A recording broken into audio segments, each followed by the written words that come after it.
मित्रों, उम्मीद है कि आप ठीक ठाक होंगे।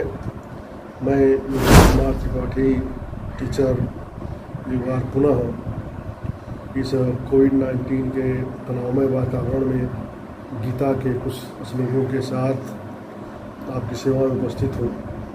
एक बार पुनः आपसे आग्रह है कि आप अपने इस YouTube चैनल आदर्श स्टडी पॉइंट को अगर सब्सक्राइब न किए हों तो सब्सक्राइब कर दीजिए, इस परिवार का अंग बन जाइए। अब तक हम देख रहे थे कि अर्जुन के विषादग्रस्त देख करके हंसते हुए कृष्ण ने उन्हें खुद ही बड़ा आश्चर्य हुआ कि अर्जुन अचानक इतना अवसादग्रस्त क्यों हो गया। और वह आगे अपनी बात समझाने के उद्देश्य से कहते हैं। श्री भगवान उवाच कुत त्वाकस्मलमिदं विषमे समुपस्थितम् अनार्युष्टम अस्वर्ग्यम कीर्तिकरम अर्जुन।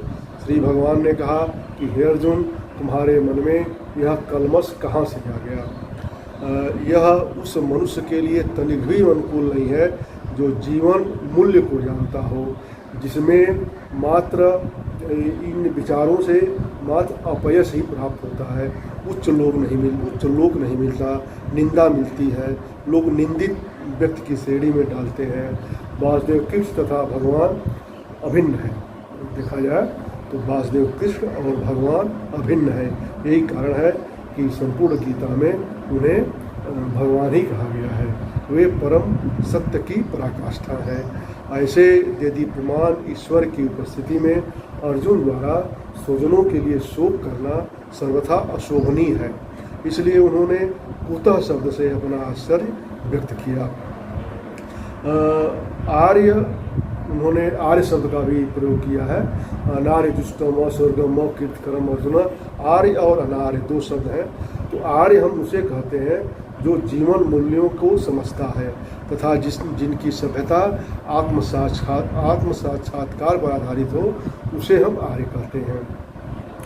तो जबकि देहात्म बुद्धि से देह को ही सब समझने वाले ऐसी बुद्धि जिनके पास है, देहात्म से प्रेरित मनुष्यों को यह ज्ञान रहता है कि जीवन का परम उद्देश्य ईश्वर का साक्षात्कार करना है।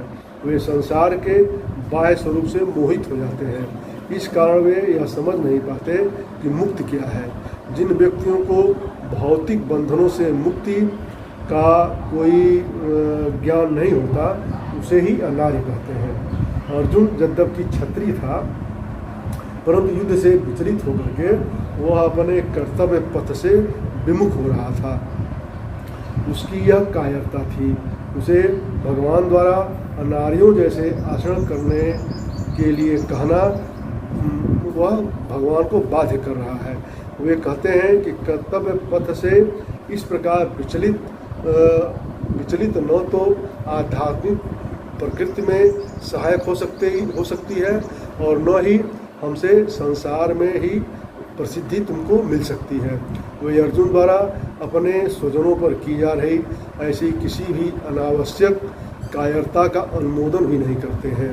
वे कहते हैं कि कोई भी स्वजनों का वध करना नहीं चाहता, परंतु पर जनों को ही क्यों मारा जाए। जब स्वजनों का वध नहीं करना है तो पर जनों, दूसरे जनों को ही क्यों मारा जाए।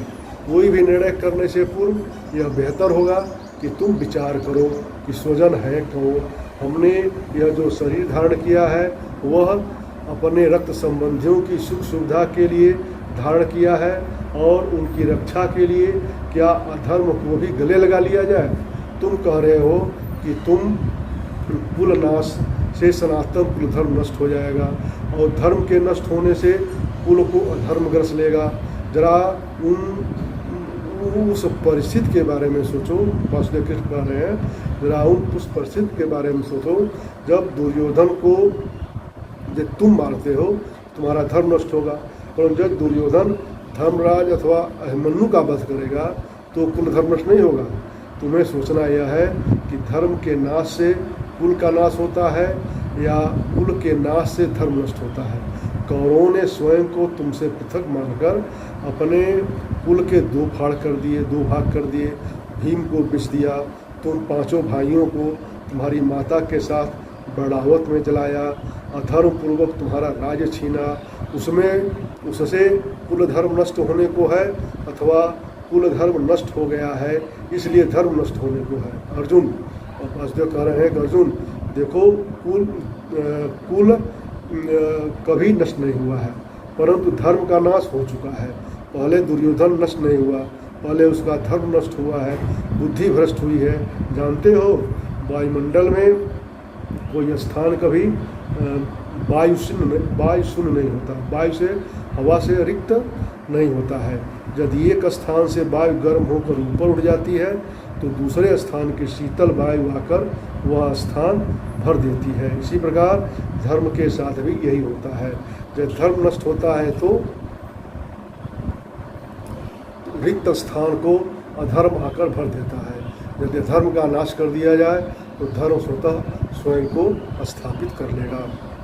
इसी क्रम में वासुदेव कृष्ण आगे कहते हैं कि क्लव्यमासमधुमा पार्थ न एतत् त्वयि उपपद्यते क्षुद्रम हृदय दौर्बल्यम त्यक्त्वा उत्तिष्ठ परन्तप।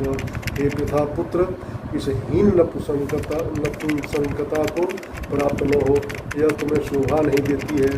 हे शत्रुओं के दमन करता, हृदय की इस दुर्बलता को त्याग करके युद्ध के लिए खड़े हो जाओ। यहाँ वासुदेव कृष्ण ने अर्जुन को पिता पुत्र कहा है। पिता अर्थात कुंती वासुदेव कृष्ण की बुआ थी, जिस कारण अर्जुन उनका रक्त संबंधी हुआ। वासुदेव कृष्ण यह नहीं चाहते थे कि अर्जुन एक अयोग्य सैनिक के रूप में जगत में विख्यात हो। अर्जुन उनका घनिष्ठतम मित्र था तथा वासुदेव प्रत्यक्ष रूप से उसके रथ का संचालन कर रहे थे। अतः यदि ऐसी परिस्थिति के बाद भी यदि अर्जुन युद्ध भूमि से पलायन करता है, जैसा कि उसकी मनोदशा हो गई थी, तो वह कार्य अत्यंत निंदनीय होगा। अतः कृष्ण ने कहा कि ऐसी प्रवृत्ति तुम्हें शोभा नहीं देती। ऐसी उदारता नपुंसकता या दुर्बलता को ही उद्घाटित करती है, जिसका अनुमोदन कोई भी शास्त्र करता हुआ दिखलाई नहीं पड़ता। स्वयं मैं भी इसका अनुमोदन नहीं करूँगा। प्रणाम। इसी के साथ यह समाप्त हुआ यह आज का प्रसंग। इसके बाद हम अगले वीडियो में पुनः मिलेंगे। उम्मीद है कि आप अपने सुझाव से हमें अवगत कराएंगे। बहुत बहुत धन्यवाद आपको।